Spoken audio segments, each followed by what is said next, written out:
Welcome to Widowed Too Soon. This is Michelle Bader Ebersole. As you guys know, these Thursday episodes are solo episodes and they're short. So I will only be keeping you for a few minutes, or you don't even have to listen if you don't want to. So Tuesdays we do interviews, and Thursdays I catch you up on my life and give you tips. And first, I want to check in again about holidays. What are we like? I don't know, 7 or 8 days. Well, by the time you listen to this, I think a week from Christmas. How are you feeling? Are you ready? And I don't just mean ready like your presents are picked out, wrapped under the tree, but are you ready emotionally? My first Christmas was really hard. And what has helped, and I've talked about this in the past few episodes, is mixing the old traditions with the new traditions. And I just remember it was one of the hardest days that first year because it just felt so different because Luke was so into Christmas. And so now we've made new traditions and it's not nearly as painful as it used to be. But I feel for you if this is like your first or second Christmas without your loved one, just know it's not always going to hurt as bad. And if you want to know more tips, go back to last week's episode about holiday tips and you can go through that. But I hope you guys are all ready for that. I'm hoping that if you're having grief, you're letting yourself feel it because what we feel, God can heal. You're taking the time to do that. Let me see some updates since last week. It feels like it's been like party after party, lots of parties. Well, let me back it up first before the parties. This past weekend, we went out to Eastern Washington. It's about a 4 to 5 hour drive, but we were thankfully able to fly. Joel flew us out there it was my last uncle. My last uncle who's alive had his graveside service and celebration of life. And it was hard. It's really hard seeing, especially seeing my mom, taking care of her older sisters and supporting them as they become widows and they transition into this widow world. It was really cool when I was there. I believe I had 2 or 3 widows that my mom has given the book to come up to me and tell me how it's helping them. So that's always so rewarding to hear from readers that it's helping. Really big, awesome news. A couple days ago, we reached over 1,000 copies sold of Widow Goals in 6 months. Well, it's been 6 months and a couple weeks maybe, but still. And I know for like big time authors, that's nothing, but it's more than I've ever sold of books. I mean, I think I sold like 700 copies of Cancer Can't Crush Us, but that was over lots of years. This is 6 months. So it's pretty exciting. Also, people are buying the workbook and the leader's guide. And so that's been fun to watch. So that was a big deal this week. Also, really cool when I came home from a Christmas party. I walked in and there were like these streamers hanging down and Joel was there. I posted this on Facebook if you want to see it. And he had a bouquet of flowers and this number 1 because he didn't have enough balloons for 1,000. And he said, "Happy 1,000 books sold." And it was just really special. I don't say that. Like sometimes I feel weird like bringing up my husband in front of widows, but you guys know I'm widowed too. So it's more like to give you hope for the future that if you desire to marry again, and not all of you do, and that's okay. But if you do, just know there are awesome men and women out there that could be the possibility of a spouse if that's something you desire. And, Joel supports me in this ministry with this book. Like literally everything that I'm doing with widows, he's supporting. So that was a cool thing that happened. Um, Also, yeah. So the celebration of life, it was hard, but it was good to see family. Just always watching, going to a graveside always brings up grief because we had a graveside service for Luke, and it's just hard, you guys. You know that. So the weekend was emotional. Um, but then we came home and I had a party on Sunday night. Every year I do a party for my friends, just like friends and family from everywhere. We had 19 people and we did like a white elephant gift exchange and had soup and hung out and all the things. So it was a really fun night. And then party again the next day. You guys know I have my Widow Goals groups, and we meet the third Monday of every month. And this month we went to my friend Stacy's house, and we had a very fun Christmas party. Again, 19 people. There were 19 widows there. It was just this beautiful celebration of just having fun together, having laughter again. There were widows of all ages and different time periods, and we're just able to come together and have a fun night. And I encourage you, don't be like, oh, well, I don't have a widows group. Me neither. Like, it actually kind of bothers me when people complain about not having a widows group, but they're not willing to step up and do anything about it. I did not have one, so I started one. I still do. I'm not doing as much anymore, but I will help people. Like, if you are someone who wants to start a widow goals group, please fill out the application, and I just have a little training, and that's how you do it. There's no cost to it. There's just a group of people who are doing the same thing as you, because we have these in like 30 cities. So either email me, michelle@widowgoals.org, or fill out the application in the show notes. Let's see what else. So that party was really fun. And it was a mixture of widows from my senior group, where I teach a grief class, and the widows in my group. A lot of fun. I love them so much. And we just have a great time. We just have this bond. And we always go around and say a memory. And one of ours was like a favorite Christmas memory with your spouse, or Christmas movie. So I challenge you, and to say their name. Say their name out loud. So I want you to answer those right now. Name of your spouse, favorite Christmas memory or movie. I'll wait for you. Actually, just pause it. Tell somebody that today, because it's good to it's powerful to say their name and talk about them. So that's a little bit about my week. We're getting closer to Christmas. Oh, Haley came home, which is awesome. And we're planning on watching Christmas movies tonight, and going to see lights and all the fun stuff. So, yeah, I love this season. And I know it's hard when you're new. Okay, so as we did last time, I'm going to pick a topic to talk about. Last week it was let go of guilt. I hope you are continuing to let go of guilt. This is how I did it last week. I think it's kind of fun. I grabbed my book off the shelf. You can't see. It's Widow Goals, Steps to Finding Peace When You Lose Your Spouse.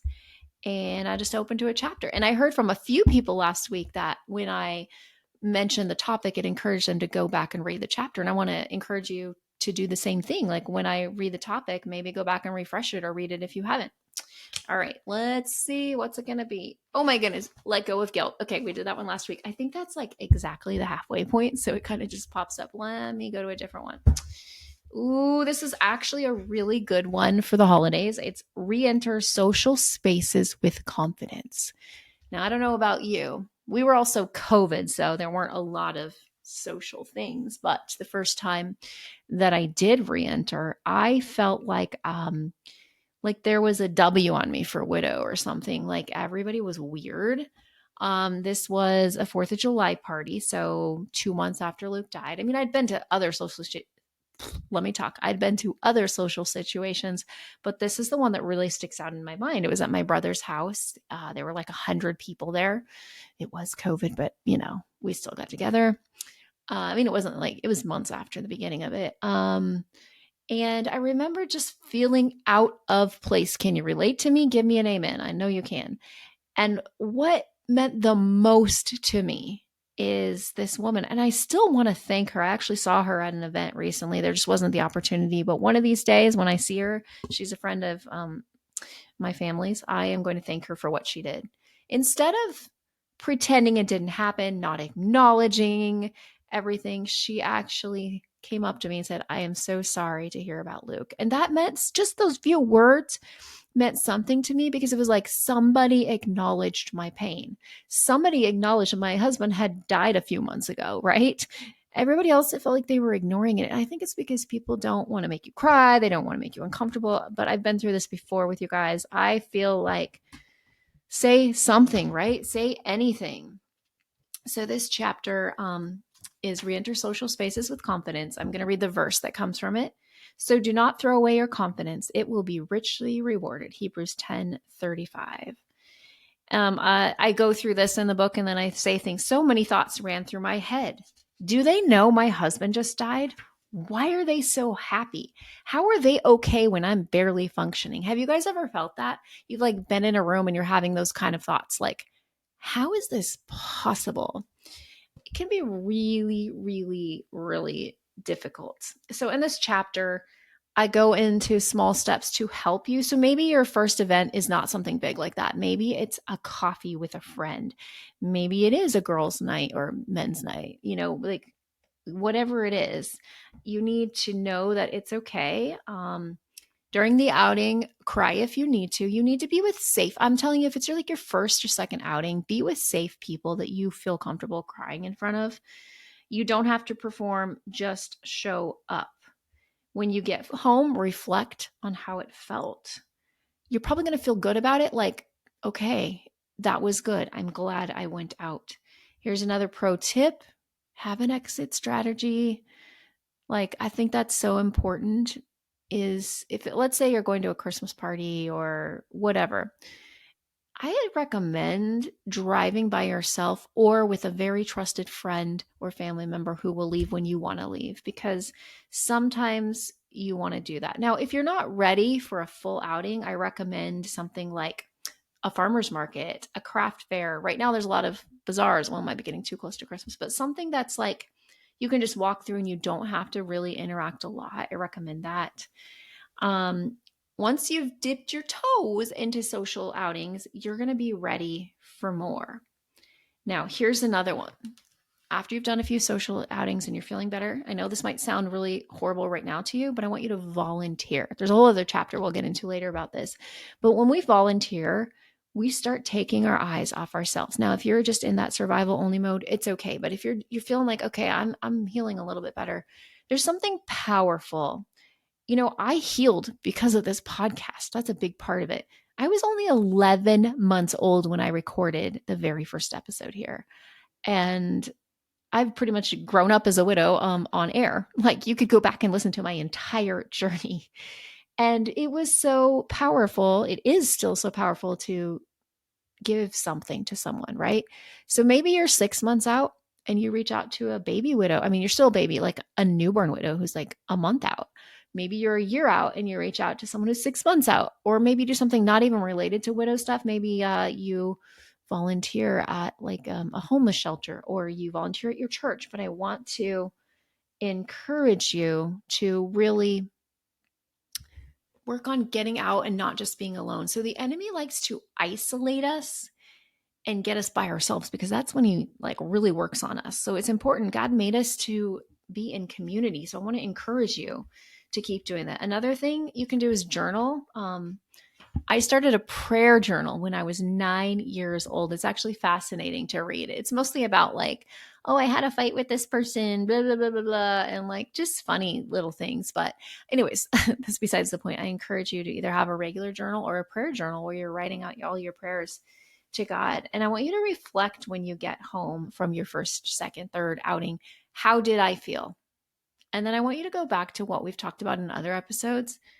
What are 3 things that I'm thankful for today? And make one of them about your outing. Like, I am thankful I got to see so and so, or I am thankful I went and had this conversation. I felt loved, whatever it is.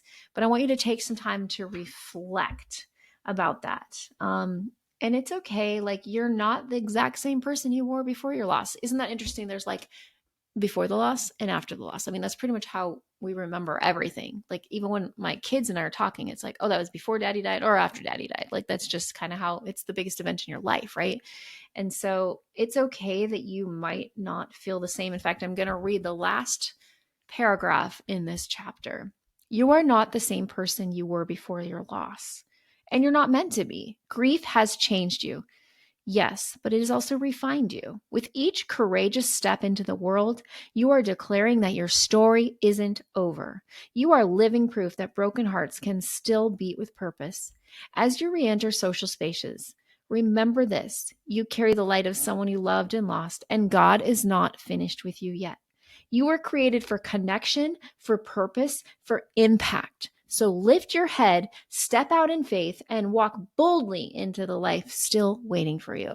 I know I wrote that, but I love it, because you know what it's saying to me is like, God's not done with you yet. I talked about this last week, but it's very important. If you are still breathing, even if you're like barely functioning, God is not done with you yet. He has a purpose for you.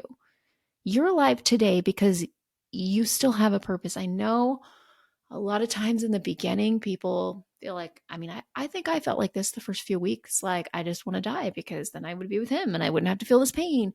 But no, like, God has so much more for us. And the enemy wants to get you alone and isolate you and make you think you have no purpose and nobody cares. Oh, that was a big one. I used to always think like nobody cares, nobody gets this because I didn't have a widow community. And so I could feel really, really, really alone. And so don't believe that lie of the enemy. So to close this up, remember, I'm going to keep these about 15 minutes, pretty short and sweet. I'm going to pray for you.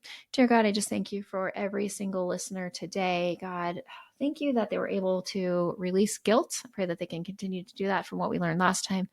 I pray that you will help them to re-enter social situations, that you will give them steps to do that. You will give them the right opportunities, the right friends to be with, just all the right things that need to happen, especially this last week before Christmas. God, I especially pray this right now for each person listening. There's most likely going to be some events. So I just pray that you guide them and help them and give them comfort and love, because you said you are a defender of widows and a father to the fatherless. I pray that each listener feels this today. Go into the cracks of their hearts and continue to heal them. Just thank you for all you've done. Amen. All right, everybody. Well, I appreciate you being here today for our short and sweet Thursday episode. And have a wonderful day and know that you are so, so loved. And I'm going to pray that you can continue to re-enter those social situations with confidence. And if you want more, please check out the book. It's on Amazon. Just type in Widow Goals and you'll find it. Okay. Love you all. Talk to you later.